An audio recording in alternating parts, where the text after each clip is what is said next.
Hi, this is Cynthia Horner from Right On Digital, and I am here with Tameka Foster Raymond, and we are going to talk about a few really fun things. And we're going to start with her new book, which is Here I Stand.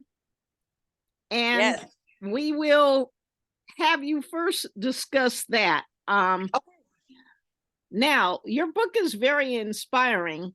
So, can you go into more detail about your journey as an author and the acceptance of the book? You know, this is my second book. The first book I wrote was called White Bras and 101 Style Faux Pas. And it's a book, it's just like style tips. And it's really a funny slapstick version of kind of do's and don'ts of fashion. And a lot of people did not get that book, but that's my first book. So I guess that's my first stab at becoming an author. Here I Stand was a work that took me 10 years to write. I started it the year that I was, going through my divorce and things like that. And, I was going through a lot of different feelings and emotions. And I took time off to kind of self-reflect and figure out my new normal. And here we are, 10 years later, I finished it.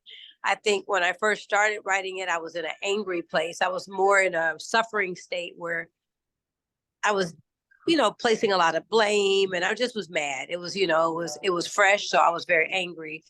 But I think now the work that you'll read is me taking ownership for my role in some of the things that happened. And yeah, I think it's a very, very good book. It goes through my journey as how I started in fashion, where I come from, which is Oakland, California.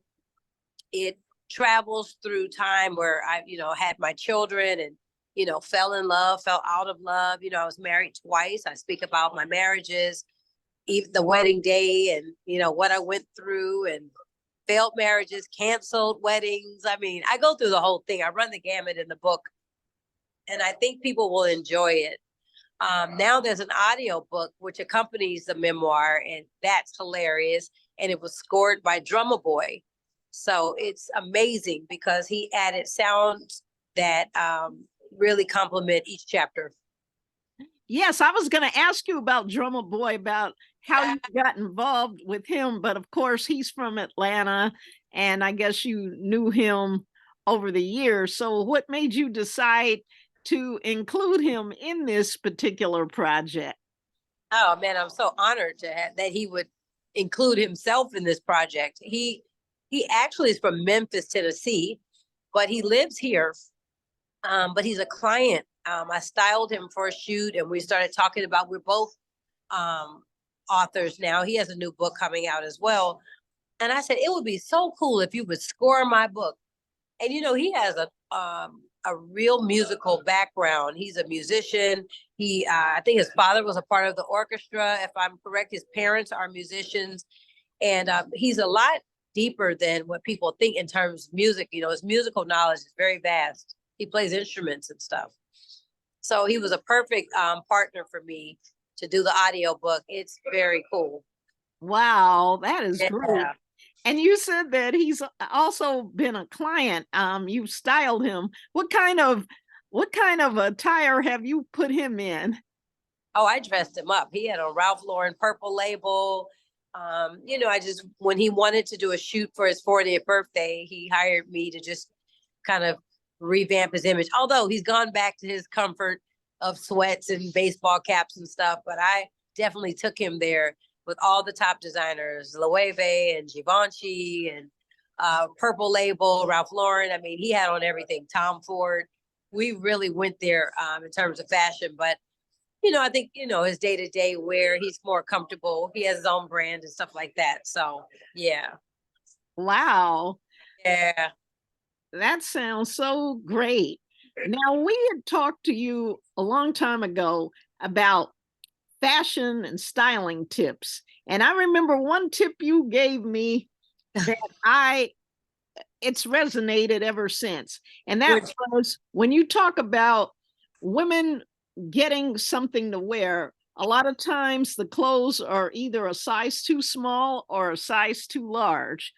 And I've kept that fact in my head when I've gone shopping. Can you elaborate on that a little bit more? Because now we're seeing so many people on the red carpet and they're not one size too small. They're like maybe three sizes too small in some cases. I think that ill-fitting clothing is probably one of the biggest faux pas that continue to happen. I think people think that if they're bigger, if they buy the clothes 2 sizes smaller, maybe it'll make them look sucked in. And that's what your undergarments are for. That's what your Spanx are for and your fajas and all that. But people are buying skirts way too small.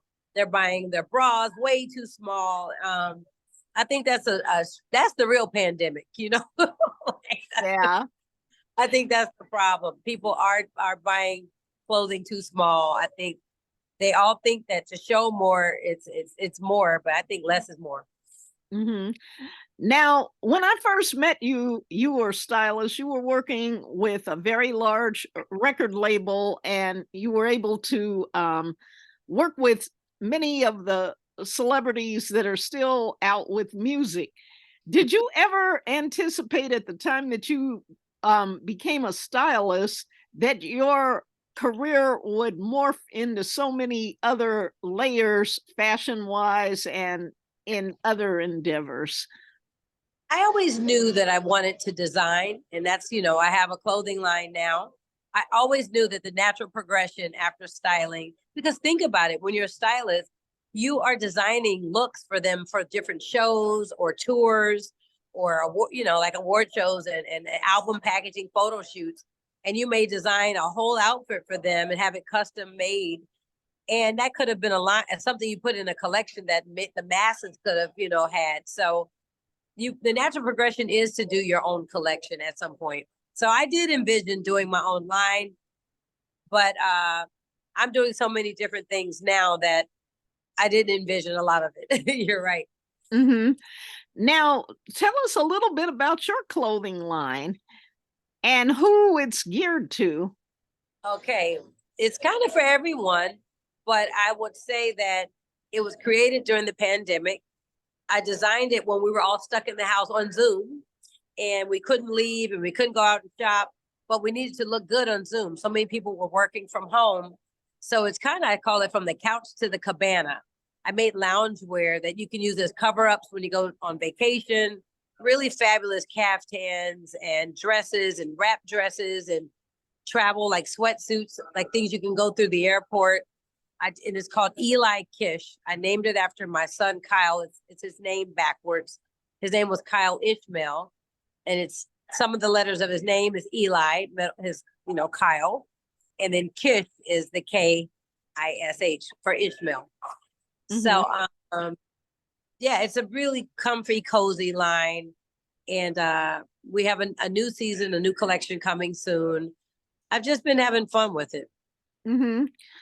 And do you plan to have other pieces added for like spring or next summer? Eventually, I have to just kind of, let me see, how do I say it? I'm kind of like at my bandwidth. I'm doing so many things at one time and I'm one person. So it's like, I'm promoting my book and then I'm working on an animated project. So the clothing has taken a little bit of the backseat, but I am definitely going to do a new collection and have it ready, hopefully for the next season. Hmm. Now, what do you like to wear? When you're not going to a red carpet event or anything like I mean, I that? have on a blazer now, but I also have on my Jordans and my jeans. Oh, okay. Yeah, no, I'm casual. I'm comfortable. I wear sneakers. I wear jeans a lot. I'll dress the upper half up. I'm leaving a different shoot today, but I'm usually in a nice t-shirt. I'm chilling. I wear a t-shirt. I wear jeans a lot. I like leggings. I'm pretty casual. But I am a fan of wearing men's suits. I like oversized suits, and I'll wear something dainty underneath so that it doesn't go too masculine. I keep it feminine at all Mhm. times. Yeah, for sure. Oh, okay. And you're also doing a lot of charity projects. Can you talk about a Yeah. couple of those? Yeah, I have two different nonprofit organizations. One is called the Kyle's World Foundation, of course, in honor of Kyle. And then I have Oakland Natives Gives Back. That's a foundation that I founded with two of my friends because I'm from Oakland, California. And we do all kinds of charitable work for kids in underserved communities. But with Kyle's World, Kyle was very artistic. He liked to sing, dance. He wanted to be an actor. So I have done performing arts camps for kids here in the Atlanta area, and really let a lot of kids realize their dreams of becoming performers, kids that would otherwise not have the opportunity. Oh, okay. Yeah. Wow. Now, going back to your book, because I know we're going to have to close out so you can do some other things. What do you think are some of the takeaways from your book? Like when people read your book, what are they going to remember in their head? My hope is that they know to always remain in a beautiful state. And what I mean by that is you have two options. You have two states of being. You can either be in a beautiful state or a state of suffering. That means that when problems happen in life, as you know, we will have problems. We will have all kinds of misfortune, that continuously happens in this world today. You have to remain in a beautiful state. It's just your mindset. It's about having a positive mindset and looking at life as the glass being half full as opposed to half empty. And yeah, I think that's a real big message in the book that you'll get. And in each chapter, I try to give takeaways where people learn from the mistakes I've made or the different situations that I went through. When you hear the book, you'll see that although I've gone through a lot of rough stuff, some of it I made into humorous, like, now I could have done this differently. That was my fault. I take a lot of ownership in the book. And I think it'll help people to see things in a different light. Did you have a friend or a colleague that kind of helped you in terms of getting your mind in a different state? Actually, my ex-husband, we went on a retreat years ago to India, and I'm grateful that he took me and my children, and it just kind of changed my mindset about a lot of things. Like taught me how to meditate. I learned that. I learned I learned about remaining in a beautiful state, and I learned that at the O&O Academy in India, Chennai, India. So it was wonderful. And I think I encourage my friends to remain in a beautiful state more than they encourage me. I think I'm the one speaking that. Well, you are certainly beautiful, and I have enjoyed our time together. Now, before we go, if you can give us their social media handle so that we can tag you in the posts.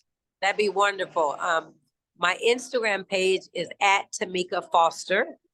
Although my name is Tameka Foster Raymond, I just kept it simple on social media. It's at Tameka Foster. That's Instagram. And I think Facebook is the same, at Tameka Foster. And if not, you can look for Tameka Raymond. And I think Facebook may have accounts with both names. I can't quite remember. But definitely for Instagram, at Tameka Foster. Okay. Well, thank you so much. And you have a beautiful day. And we will be delighted to promote all of your endeavors. I appreciate that. Thank you so much. I appreciate your support. Many, many years. It's beautiful. Yeah. Okay. All right. Bye for now. Bye.